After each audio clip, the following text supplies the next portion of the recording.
January 23rd, 1999, Tacoma, Washington. 2-year-old Teekah Lewis accompanies her family to the new Frontier Lanes bowling alley, but while playing in the arcade, she vanishes without a trace. It seems apparent that Teekah was the victim of an abduction, and there is speculation that her disappearance may be connected to a recent series of incidents in which other children from the area were preyed upon by an unidentified white male. 25 years later, investigators announced that they have been looking into a person of interest, but there is no conclusive evidence to implicate him, and Teekah remains missing. After that, the trail went cold.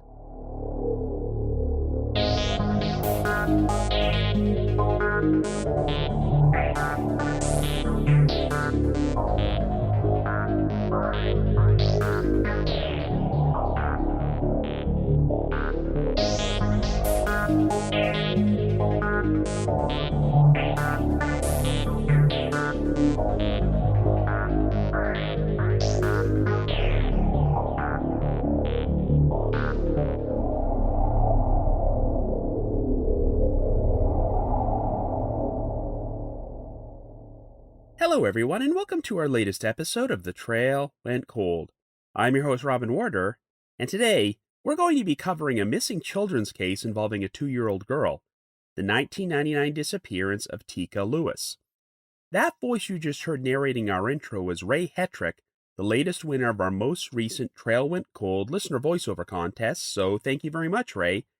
This is a recurring monthly contest which we've been carrying on for nearly 8 years now, so if you'd like to enter and haven't already done so, I will be providing instructions near the end of this episode. Anyway, Rey was a fellow true crime podcaster who used to co-host a show alongside her sister titled Yours and Murder. She originally entered this contest shortly after I started it, and we soon became great friends. The disappearance of Teekah Lewis was the case that Rey requested I cover, and she is not the only listener who has asked me to do an episode about it over the years. And since there has been some very interesting recent developments in the investigation, I thought now would be a great time to feature the story on The Trail Went Cold. The disappearance of Teekah Lewis is the worst kind of missing children's case, as she was taken to a bowling alley for a large family gathering, and her various relatives made sure to keep an eye on her throughout the course of the evening. But while Teekah was playing in the arcade, the people who were supposed to be watching her diverted their eyes away for a very narrow window of time, and it appears that someone may have taken advantage of the opportunity by abducting Teekah and taking her out of the building without any eyewitnesses seeing anything. In the months prior to Teekah's disappearance, there were numerous reports of an unidentified white man who attempted to prey on other children in the area, which included the sexual assault of a young boy in the bathroom of that very same bowling alley. While it was never conclusively proven that all these incidents involved the same man, they seemed to come to a halt after Teekah went missing. 1 year ago, a true crime podcast titled APB Cold Case released an episode about this case containing an interview with the current lead investigator, who revealed some very interesting new pieces of information which had never been publicly disclosed before, and this info would be repeated earlier this year when NBC Dateline did a cold case spotlight on the story. It appears that investigators have started focusing on a specific person of interest, but have yet to find conclusive evidence to link him to Teekah's disappearance. However, as the years have gone on, it seems that more pieces have been added to the puzzle which are gradually being put together, so I am hoping that this case will receive that one final push that leads to a resolution. Anyway, before we get started, just a quick reminder that The Trail Went Cold is a weekly podcast, which is currently available for download on several platforms, including Apple Podcasts, Spotify, Amazon Music, YouTube Music, Podcast Addict, and more. So if you like this podcast, be sure to subscribe to it, and please leave us a rating or review on any of those sites to help spread the word and garner us more exposure. The Trail Went Cold is on Patreon, so if you would like to learn how to support the show, please visit our page at patreon.com/thetrailwentcold. For as little as $1 a month, you can garner access to exclusive rewards, including stickers and thank you cards, early access to episodes, and bonus content, as our Patreon page has over 80 exclusive bonus episodes in our archives, which are not available on our regular feed. So with all that out of the way, let us now explore the disappearance of Teekah Lewis.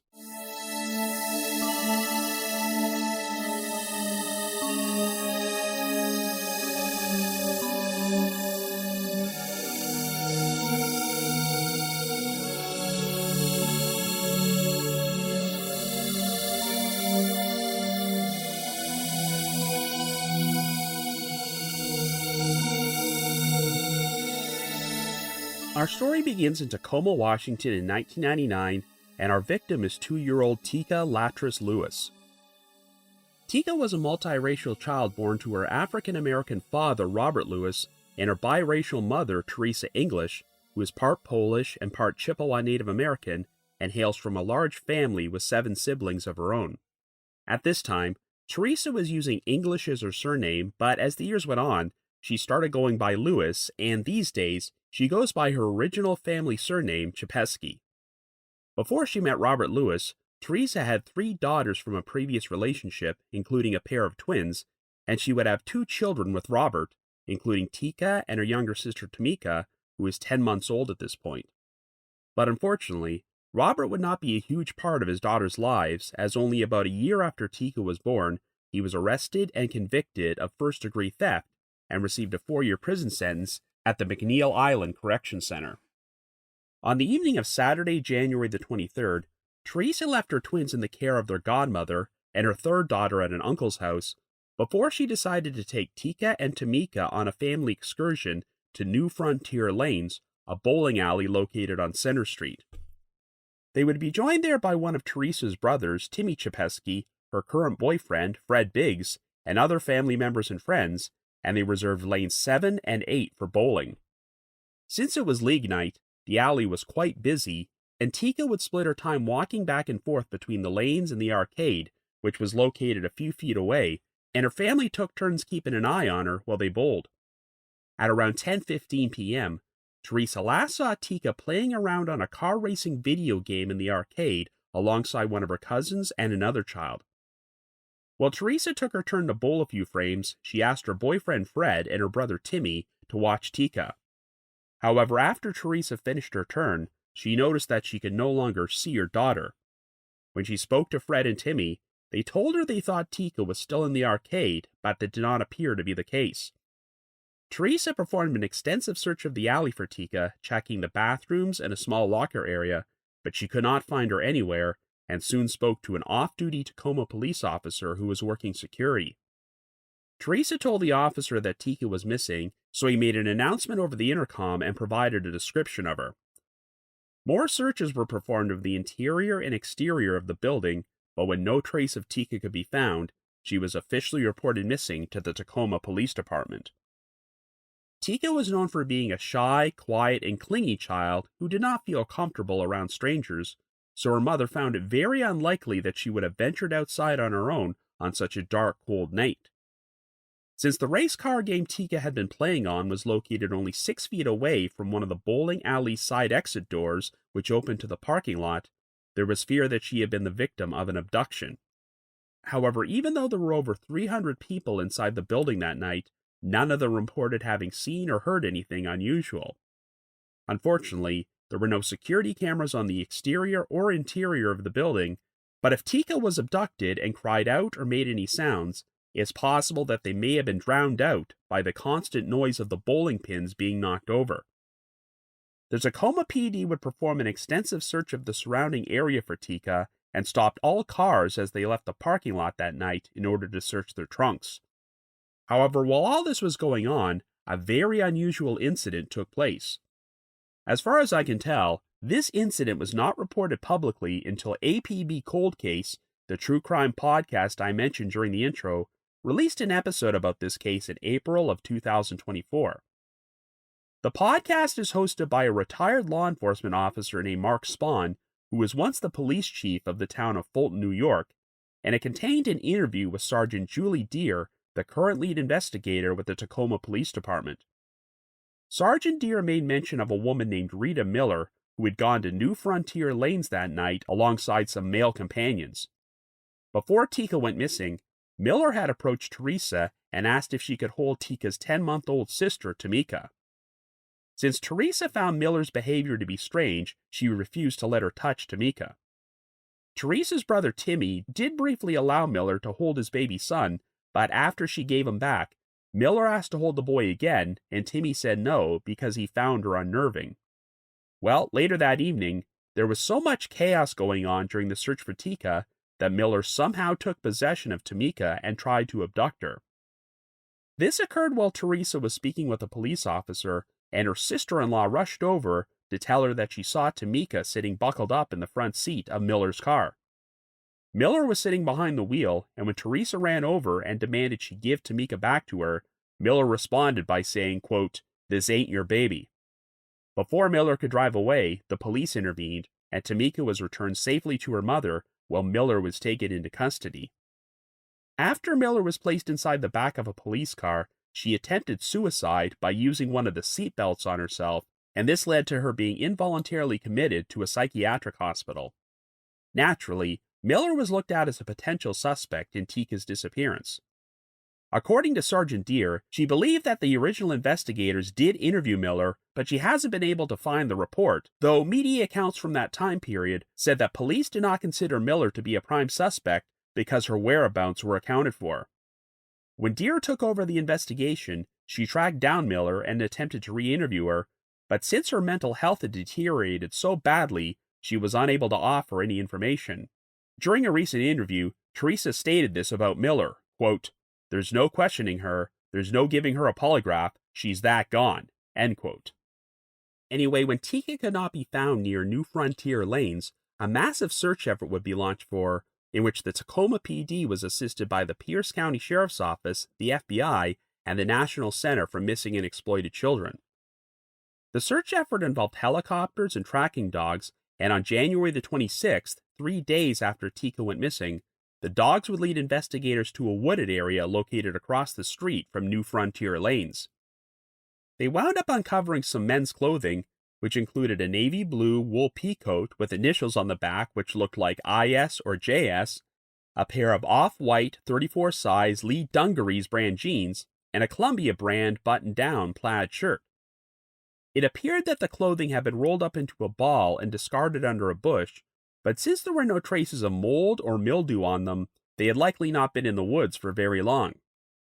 While it was never established if the clothes were connected to Teekah's disappearance, they were still collected as evidence. Investigators did look at Teresa as a potential suspect, but she had several witnesses who were able to vouch for her whereabouts during the time period her daughter went missing, and after she passed 2 separate polygraph tests, she was ruled out as a suspect. Of course, since Teekah's father, Robert Lewis, was still incarcerated at this point, he was also ruled out, and while investigators looked into the possibility that one of Robert's relatives could have abducted Teekah, they found nothing to support this theory. However, there were a number of interesting eyewitness sightings which pointed towards a stranger abduction. 2 days after Teekah disappeared, a woman came forward and told police that during the approximate time period when Teekah went missing, she had been driving into the New Frontier Lanes parking lot and was nearly hit by what she described as a 4-door, late 1980s or early 1990s model Pontiac Grand Am, which appeared to be dark red or burgundy. The vehicle was speeding out of the parking lot, leading to speculation that it may have been driven by an abductor and Teekah was inside. The witness was unable to get the Grand Am's license number, but she said that it had dark-tinted windows and a rear spoiler. A teenage boy who had been at New Frontier Lanes that night also soon came forward and told police that shortly before Teekah went missing, he recalled seeing 2 white males in the arcade who appeared to be following Teekah towards the front desk area, though he didn't actually see them do anything. One of them was described as being in his 30s or 40s and standing around 5'9" and weighing about 200 pounds. He also had long black hair and wore dirty jeans and a gray jacket with a sports logo. The second man was described as being in his 30s or 40s and standing 5'11" and weighing around 200 pounds.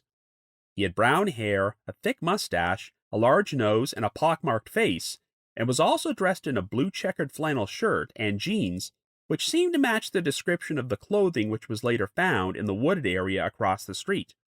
Well, the TV show America's Most Wanted agreed to produce a segment about the case, and only 6 days after Teekah went missing, their crew showed up at New Frontier Lanes to film some reenactments. A group of onlookers gathered outside during the filming, but one of them apparently started acting so oddly that another witness became perturbed enough to report this person to the police. While this individual was never tracked down or identified, he was described as being a white male who was between 30 to 40 years old, stood about 5'11" with a slightly heavy-set build, and had a thick mustache, shoulder-length curly brown hair, a large nose, and a pockmarked face. Of course, this seemed to match the description of one of the men who was seen following Teekah inside the arcade on the night of her disappearance. When the witness provided their description of the onlooker to police, the description of the man from the arcade had not yet been released to the public, and the detail about the pockmarked face was so distinctive that investigators felt there was a decent chance that both these men were the same person. However, it turned out that in the months prior to Teekah's disappearance, some other disturbing incidents involving children had taken place at New Frontier Lanes. On the evening of November the 29th, 1998, a bowling league event was taking place there, and the 4-year-old son of one of the participants was playing in the arcade before he went to the bathroom. A few minutes later, another patron went in there and found the boy lying on the floor of the stall as he had been sexually assaulted by an unidentified man. The boy described his assailant as being a white male with curly brown hair and a beard who was wearing a hat with the word Husky written on it. The man had presumably fled the building by the time the boy was discovered, and while 2 of the alley security guards believed that they had seen a man matching that description there on previous occasions, they did not know his name. The boy's father had been under the impression that security would report the assault to law enforcement, but when he called police the following day, he was surprised to discover that this hadn't been done, so the attacker was never caught or identified. Several weeks later, there was another unsettling event at New Frontier Lanes when a mother saw a white male with brown hair approaching her 6-year-old son in the arcade. The man bent down and grabbed the boy's hand, and it looked like he was planning to escort him away, so the boy's mother ran over to intercept them. The man tried to tell her that he was the boy's father, which she obviously knew wasn't true, so she immediately grabbed her son and called for security to handle the situation. Security escorted the man out of the building, but they did not report the incident to police, and he was never identified. If that wasn't enough, at around 2 p.m. on the afternoon of January the 23rd, just over 8 hours before Teekah went missing, there was another incident involving a suspicious man, which took place at Oakland Madrona Park, which was located less than a mile from New Frontier Lanes. A father took his 2 children to the park that afternoon, and they left to go use the bathroom together, but shortly thereafter, he turned and saw that the kids were being approached by a white man with brown hair wearing a baseball cap. The man spoke to the children outside the bathroom and appeared to be motioning for them to follow him, which prompted their father to run over there to chase the man away. He soon climbed into a blue 1995 Pontiac Grand Am before speeding away from the scene. The children's father did not initially report this incident to the police, but after hearing about Teekah's disappearance on the news 3 days later, he decided to come forward. While it was never conclusively proven that all 3 of these incidents were committed by the same man, all of the eyewitnesses did provide a similar description, and the detail about the man from the park speeding away in a Pontiac Grand Am was particularly intriguing, given that a Grand Am was seen speeding out of the bowling alley parking lot later that night. And following Teekah's disappearance, there would be no more reported incidents of a white male assaulting or attempting to lure young children in that particular section of Tacoma. Investigators would attempt to cross-check these incidents with a number of known sex offenders who lived in the area and matched the perpetrator's description, but failed to turn up any promising suspects. In April of 1999, the Washington State House of Representatives would vote to pass Senate Bill 5108, nicknamed the Teekah Lewis Bill, which allowed for the creation of a multi-agency task force within the Washington State Patrol that augmented local and regional police when they were forced to deal with emergency reports of missing and exploited children. The New Frontier Lanes bowling alley would close its doors only 6 months after Teekah went missing, and it was eventually demolished and replaced with a Home Depot. In April of 2001, the nude headless body of an African-American girl was discovered in a park in Kansas City, Missouri, and her head, which was wrapped in a trash bag, was found about 200 yards away. Since the authorities were unable to identify her, the victim became known as Precious Doe. At the outset, there was speculation that she may have been Teekah, but DNA testing ruled this out, and Precious Doe was eventually identified as a 3-year-old girl named Erica Green, who hailed from Oklahoma and had been murdered by her mother and stepfather. In 2006, the Tacoma Pierce County Crime Stoppers announced that they were offering a $27,000 reward for information about Teekah's disappearance and in April of that year, there would be another promising lead involving a young homeschooled girl residing at an RV park near Dallas, Texas. The girl seemed to have a striking resemblance to Teekah and would have been her approximate age if she was still alive, but once again, DNA testing confirmed that she was not Teekah. By 2009, the company Gordon Trucking Incorporated and the Washington State Patrol had launched a joint awareness campaign called the Homeward Bound Program, in which arrangements were made to have the photographs of missing children featured on the sides of Gordon semi-trucks traveling throughout the United States. This campaign had previously been used to spread awareness for the 1995 disappearance of 3-year-old Lenoria Jones, which also took place in Tacoma and was featured on episode number 233 of The Trail Went Cold, and Teekah's photo would also be plastered on the sides of a number of trucks. Ever since Teekah went missing, Teresa had made it an annual tradition to hold public candlelight vigils for her daughter each year on the anniversary of her disappearance. In January of 2010, on the 11-year anniversary, Teresa was approached at the vigil by a man who started acting strangely as he told Teresa that he had experienced a vision of Teekah and knew where she was. Teresa was left so unnerved by the experience that she contacted the police, who started looking into this man, and while his name was never released publicly, they said he was in his 40s at the time and lived in the Puget Sound region. Based on the information this man provided, a dig was performed of a section of Port Defiance Park, but nothing was found, and no evidence linked the man to Teekah's disappearance. In July of 2012, police performed another search, this time at a home owned by a 58-year-old man named John William Black. Nearly 2 years earlier, there was an incident at a different bowling alley in Tacoma called the Tower Lanes Entertainment Center, in which Black attempted to lure a 3-year-old girl into his vehicle by telling her that her mother was waiting for her inside. Thankfully, the girl's father saw what was going on and intervened by pushing Black to the ground and punching him in the face. While Black managed to escape, the police soon tracked him down, and he wound up being charged and convicted of attempted luring and received a 1-year prison sentence. Black was apparently known for frequenting New Frontier lanes when it was still around, and while law enforcement has never officially confirmed this next piece of information, Teresa once stated during an interview with the Tacoma News Tribune that police had told her Black claimed he saw Teekah and spoke with her on the night of her disappearance. For his part, Black denied having any knowledge of her case.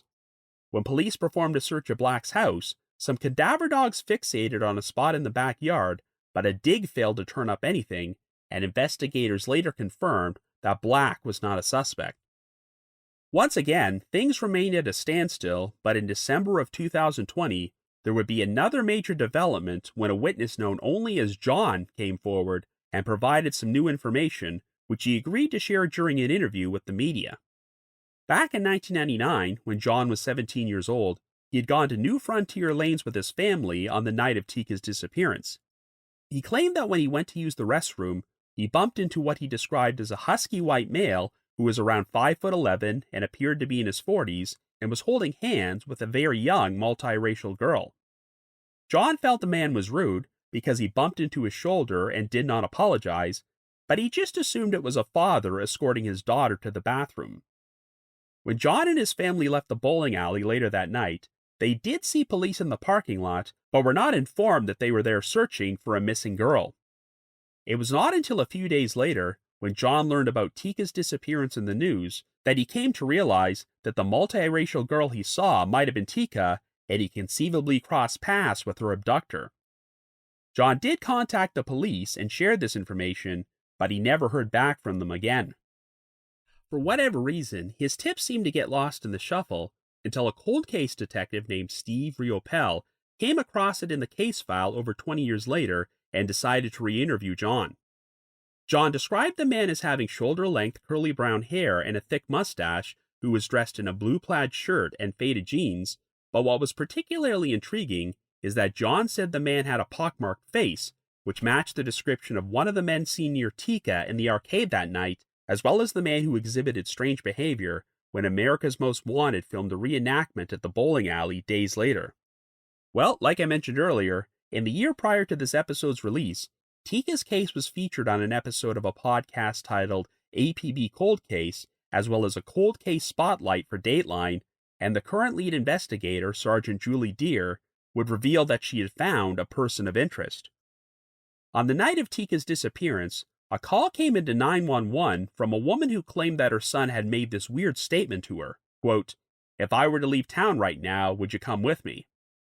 The woman asked if police would travel to her son's residence to perform a welfare check on him, and while this incident didn't seem significant at the time, it turned out that this man matched the description of the guy that John believed he saw with Teekah at New Frontier Lanes, and he also happened to live near the bowling alley.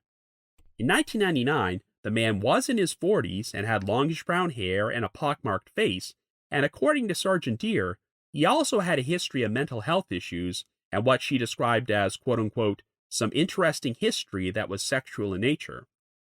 When Deer took over the investigation, she managed to track this man down and interview him and stated, quote, "During this conversation, he said nothing that would have convinced us that he was a suspect or involved, but he also didn't say anything that ruled him out completely," end quote.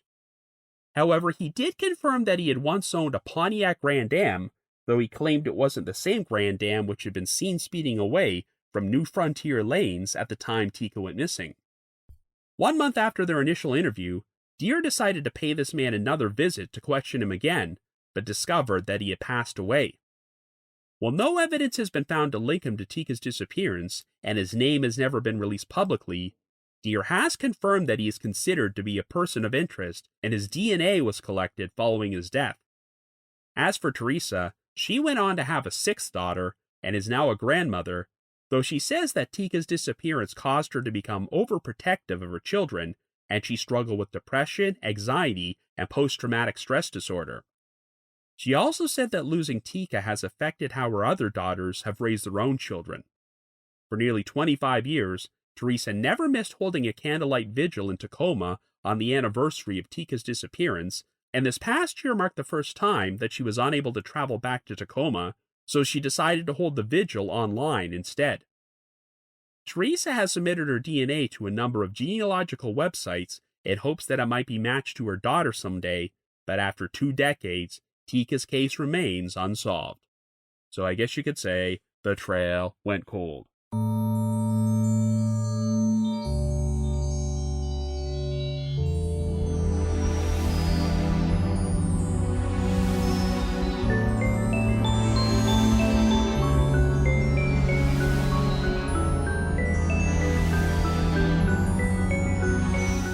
So Teekah Lewis's disappearance is just one example of the type of missing children's case that absolutely terrify me, as it involves the victim's guardian keeping a watchful eye on them in a public place, but when they happen to divert their eyes away for a very brief window of time, someone apparently manages to orchestrate an abduction without anyone seeing anything and manages to escape.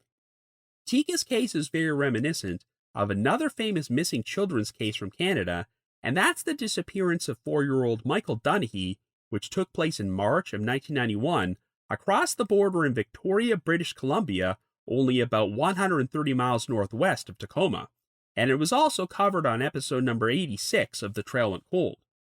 In that case, Michael's parents were attending a sporting event at a school and let him go hang out at a nearby playground, but even though they only took their eyes off him for a very narrow window of time, someone seemingly managed to abduct Michael and flee the area without any witnesses seeing the perpetrator or their escape vehicle. In Michael's case, there were no unnecessary delays, as law enforcement immediately went into action once they learned that a child was missing, as they set up roadblocks and sent out alerts, but unfortunately, the responsible party just managed to slip through their fingers, and after more than 30 years, no one has ever emerged as a suspect or person of interest. The same situation pretty much occurred with Teekah's case, as she wasted no time at performing an extensive search of New Frontier Lanes and alerted an off-duty cop who was working security. But even though around 300 people were present at the bowling alley that night, no one reported seeing or hearing anything unusual. The only eyewitness who may have come face to face with Teekah's abductor did not realize the potential significance of this event at the time, and his account was not even investigated until 2 decades later. In both these cases, it seemed like Michael Dunahee and Teekah Lewis were just there one moment and gone the next. Unfortunately, in most missing children's cases, it seems inevitable that there will always be criticism directed towards their parents, regardless of whether or not it's justified. In online discussions about this case, I've seen commenters question why Teekah's mother Teresa would have a 2-year-old at a bowling alley at 10:15 at night, and why Teekah would be left to play alone inside the arcade, but the fact of the matter is, these types of stranger abductions are incredibly rare. I think Teresa just happened to wind up in an unlucky situation where a predator likely set their eyes on Teekah and was keeping close watch on her family, waiting for the one moment when their eyes were elsewhere and they could perform an abduction.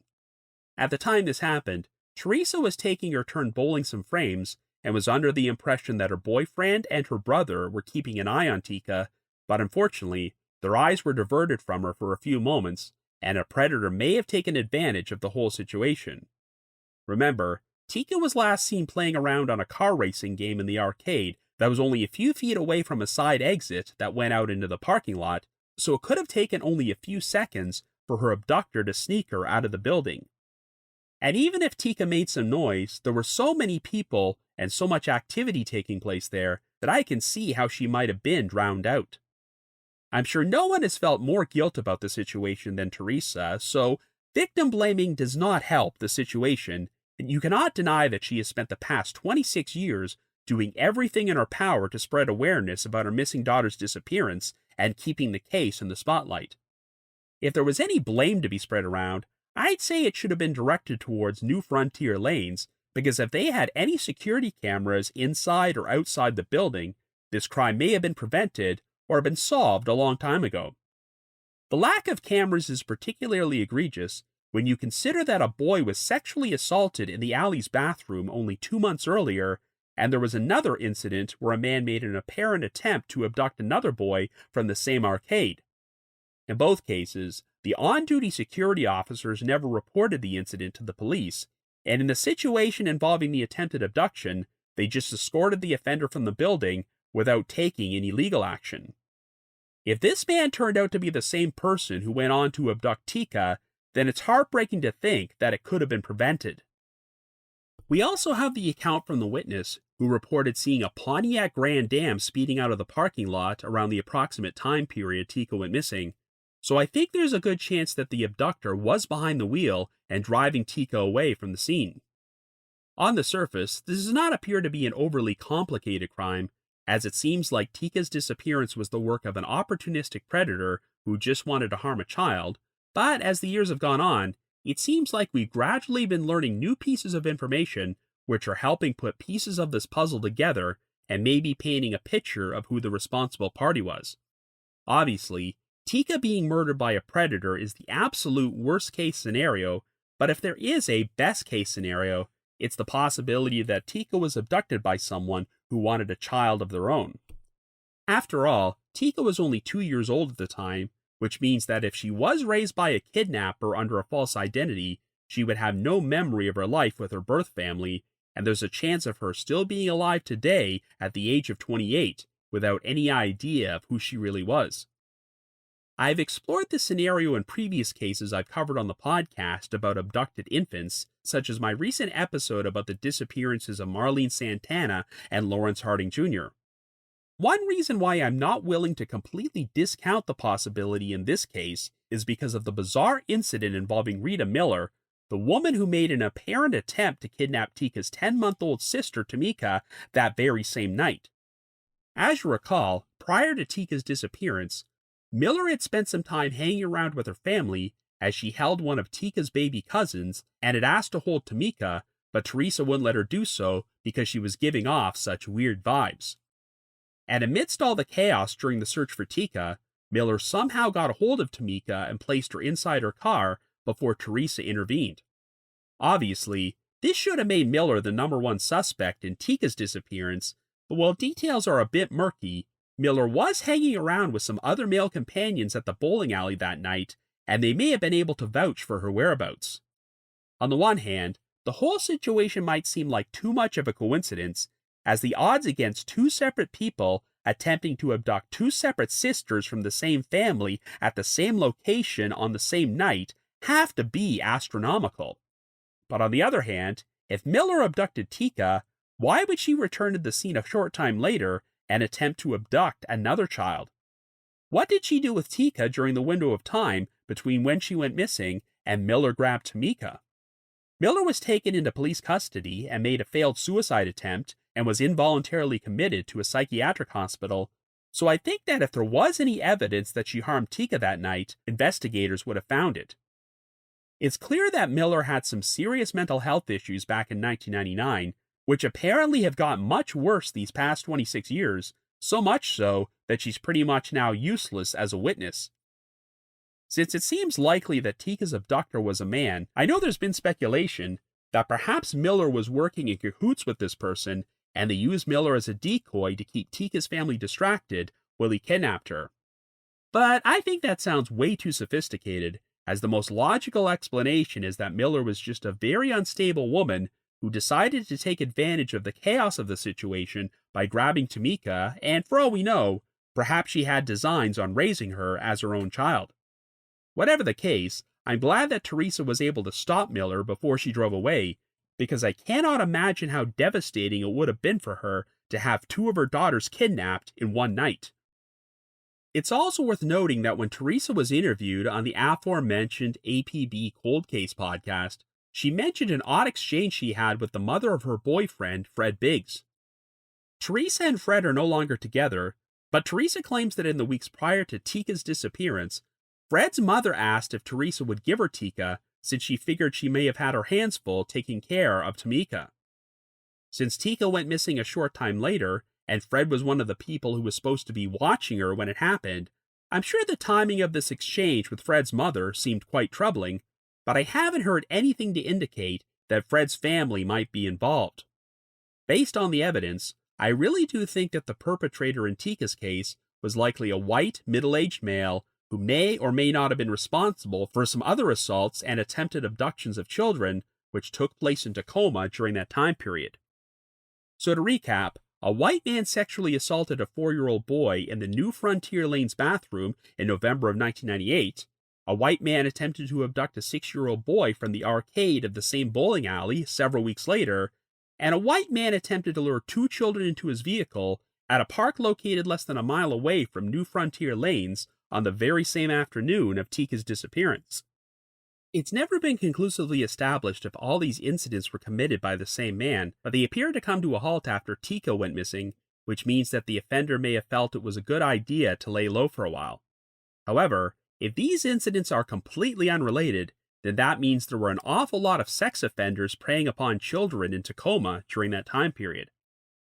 The men in most of these incidents were described as having brown hair, and while the guy who assaulted the boy in the bathroom had a beard, he easily could have shaved it off, especially if he planned to return to the bowling alley and wanted to avoid being recognized. Now, as we're going to talk about momentarily, the man believed to be responsible for Teekah's disappearance was described as having a pockmarked face, which is a very distinct detail that was not mentioned about any of the men in these 3 incidents. But to be fair, the only witness who saw the guy in the bathroom assault was a 4-year-old who may not have even known what a pockmarked face is, and the father who chased the man in the park may have only seen him from a distance and didn't get a good look at his face. I am a bit skeptical that the man who grabbed the 6-year-old boy in the arcade was the same man who abducted Teekah, as he was seen by a number of eyewitnesses and escorted from the building by security, so it would have been awfully risky and brazen for him to return to the same location to try and kidnap someone else. However, it would make sense if the man who attempted to lure the 2 children into his vehicle at Oakland Madrona Park was Teekah's abductor, and since he was unsuccessful the first time around, he decided to go to another location that evening in order to try again. The guy from the park was also seen driving away in a blue Pontiac Grand Am, and while the Grand Am seen speeding out of the bowling alley parking lot was described as being dark red or burgundy, I suppose it's possible that the woman who saw it could have been mistaken about the color since it was dark outside. So we also have 3 separate eyewitness sightings involving a white male with a pockmarked face. One of them was from a teenage boy who thought he saw a brown-haired man matching this description following Teekah in the arcade shortly before she went missing, though he was apparently accompanied by another man with long black hair. A pockmarked man was seen acting strangely outside the bowling alley when America's Most Wanted showed up to film a segment 6 days later. And of course, we have the account from John, who says he bumped into a man with a pockmarked face that was holding hands with a little girl who may have been Teekah.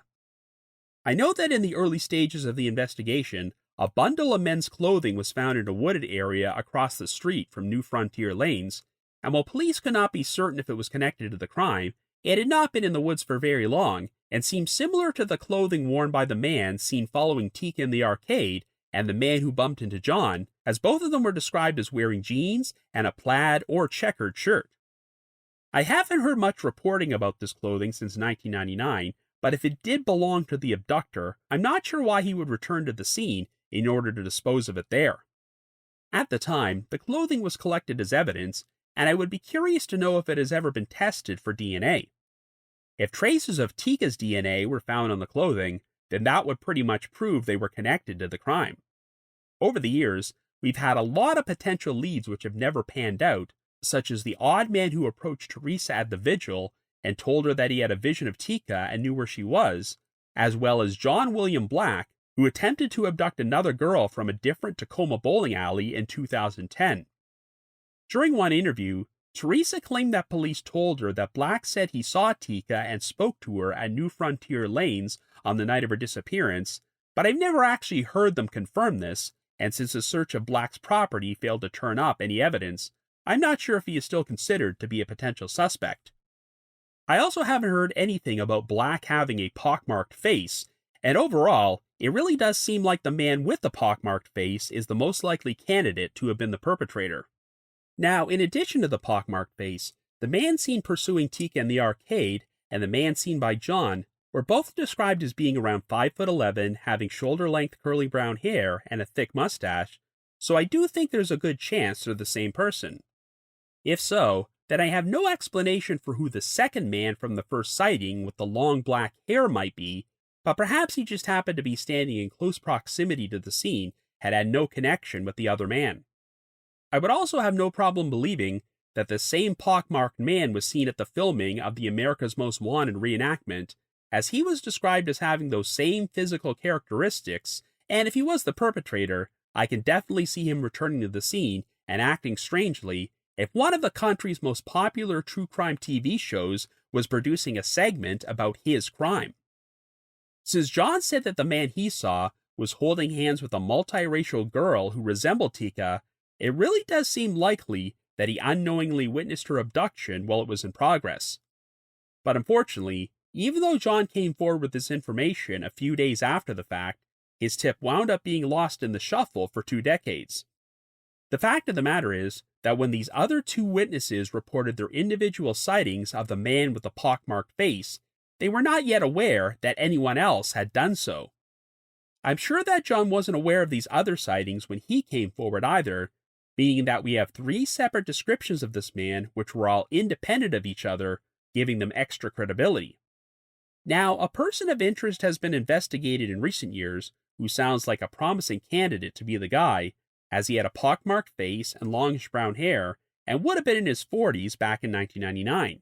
And if that wasn't enough, he also once owned a Pontiac Grand Am. Right after Teekah went missing, this guy's mother called 911 to request a welfare check on him, as he had told her that he wanted to leave town and asked if she would come with him. Since the call did not seem to have anything to do with Teekah's case, I'm sure it took a long time to put 2 and 2 together, but this guy did live in close proximity to New Frontier Lanes, and if he had just abducted and murdered a 2-year-old girl and knew there would be a massive search effort and publicity, that would definitely explain why he was so anxious to get out of the area. Sergeant Deere has also stated that this man had, quote-unquote, some interesting history that was sexual in nature, and while that could be interpreted in a number of different ways, I'd be curious to know if he had a history of inappropriate behavior towards children. Deere only got to interview this man once before he passed away, and she used very careful wording to describe the situation, as it sounds like he didn't say anything to incriminate himself nor clear himself of any suspicion. But I have to acknowledge that there seems to be just a few too many coincidences here, and I think he sounds like a very compelling potential suspect. I still don't know if Teekah's abductor was the same man who molested the boy in the bowling alley bathroom, but he did let that child live, even though there was a risk of him being identified. I have no idea what happened to this boy or what he's up to today, but I wonder if he's ever been asked to look at a photograph of the person of interest to confirm or deny if it's the same man who assaulted him. I'm also curious if John or any of the other witnesses who saw the pockmarked man have ever looked at a photo of this aforementioned individual. I do find it odd that we have so many separate eyewitness accounts of suspicious-looking white males, yet as far as I can tell, no composite sketches have ever been created or circulated for anyone, though if John's tip had not been overlooked in 1999, perhaps a sketch based on his description would have been made back then. If this pockmarked individual was the perpetrator, then it's a major shame that he didn't pop up on the radar as a potential suspect until shortly before he passed away. You could assume that being interviewed by the police made him paranoid enough to take his own life, but investigators have confirmed that there was nothing suspicious about his death, and given that he would have been in his 60s or 70s, it's reasonable to assume that he died of natural causes. But did he take the truth about what happened to Teekah to his grave? Well, even though this case seems to be edging ever so closer to being solved, part of me hopes that this guy wasn't the perpetrator, because I do not want his death ruining any chance of recovering Teekah's remains and allowing her family the opportunity to give her a proper burial. I know that DNA testing and genetic genealogy can allow suspects to be posthumously linked to unsolved crimes, but that isn't so easy when you're dealing with missing persons cases in which there's no body or physical evidence. This person of interest is technically innocent until proven guilty, but I wonder if the Tacoma PD would be compelled to release his name, because if members of the public learn who he is, it might wind up jogging someone's memory and compel them to come forward with new information which could prove or disprove his involvement in the crime. With the information we have now, I do think there's a good chance that this person of interest was Teekah's abductor, and even if he can't face justice for his crime, I would love for Teekah's mother and the rest of her family to finally receive conclusive answers about what happened. When Teekah Lewis disappeared, she was last seen wearing a green Tweety Bird t-shirt, white sweatpants, red, white, and black Air Jordan sneakers, red stud-pierced earrings, and she was carrying a little purse which had recently been given to her by her grandmother as a Christmas present and was filled with Starburst candy that her uncle gave her on the night she went missing. So if you happen to have any information about the disappearance of Teekah Lewis, please contact the Tacoma Police Department at 253-591-5950.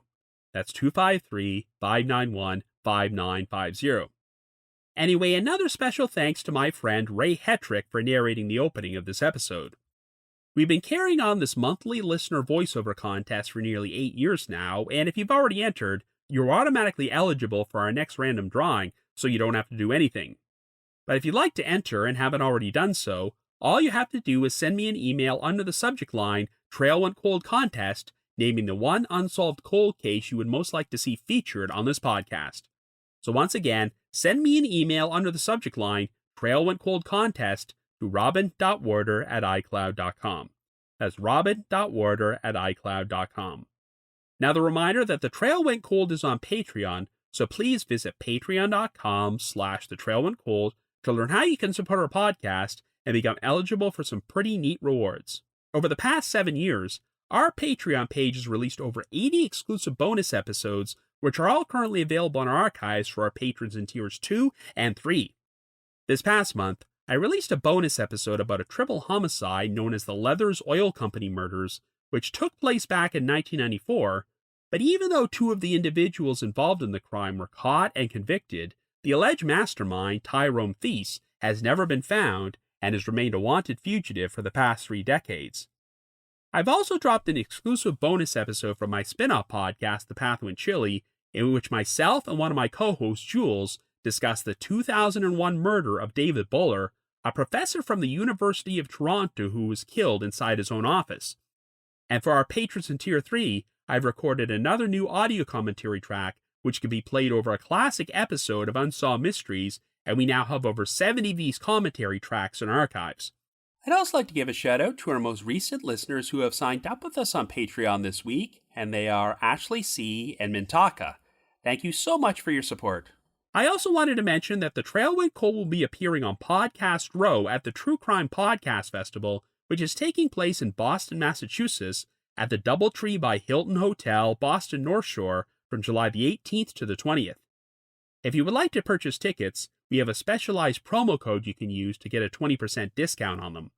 So please visit truecrimepodcastfestival.com and use the promo code ROBIN20 to get 20% off tickets. Once again, visit truecrimepodcastfestival.com and the promo code is ROBIN20 for 20% off tickets. I just wanted to give another shout out to my supporters at the Unsolved Mysteries message board at the Sitcoms Online forum and the Unresolved Mysteries subreddit.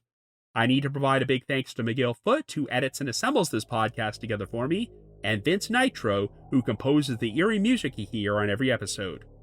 If you haven't already, you can like us on Facebook, follow us on Twitter and Instagram, or leave us a rating or review on Apple Podcasts, Spotify, Amazon Music, YouTube Music, Podcast Addict, or whatever your favorite podcasting platform is. So have yourselves a great week and join us next Wednesday for another brand new episode of The Trail Went Cold.